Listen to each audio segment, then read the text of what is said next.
In Gaza, hundreds of people have taken part in the largest anti-Hamas protest there since the start of the war with Israel, demanding that the group step down from power.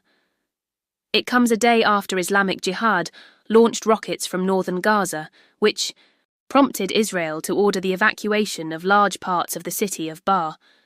Let's speak to our correspondent Emma Nada, who joins us from Jerusalem, who's behind these protests. Amir, it seems to be just a popular outburst of real desperation from the residents of that part of northern Gaza. It seems to have erupted, as you say, after rockets were fired from that area, and Israel then subsequently issued an evacuation order for that part of the Gaza Strip. This is an area which has seen some of the worst violence and deprivation throughout the war. We've seen the videos of the protesters walking through just a landscape of real rubble, so it looks as if this is a cry of desperation from those residents. They've called for the end to Hamas's rule, an end to a rule by violence, an end to the war, and in their words, an end to the ethnic cleansing of Palestinians, and a refusal by them to be forcibly displaced out of the Gaza Strip, just showing how much desperation there is amongst those residents.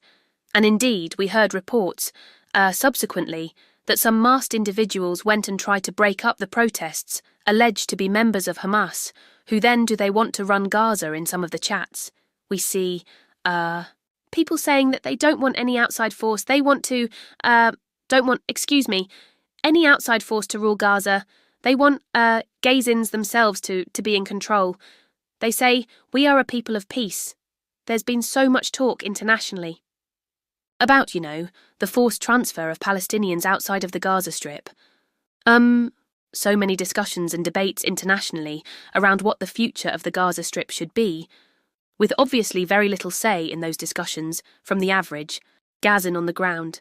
And it looks like this protest was an example of Garin saying, no, we should be heard, and we want peace, and we don't want war. Indeed. So it is indeed a real moment. These protests, the protests going into the evening, hundreds of people out in the street, into the night time, and we've heard reports of further protests planned for today. How has Israel reacted to these anti-Hamas protests so far? There hasn't been any major reaction. There has been a lot of domestic politics happening here in Israel in the past days. It doesn't look like any sort of politicians have especially jumped on the protest so far.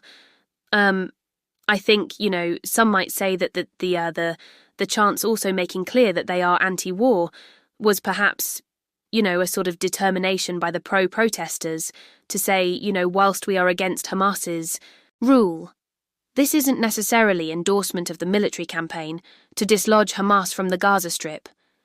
They were very insistent, those protesters going out to say, we want Hamas out of the Gaza Strip. But we also want an end to the war and an end to the violence, Emir, for the moment. Thank you very much, Emma.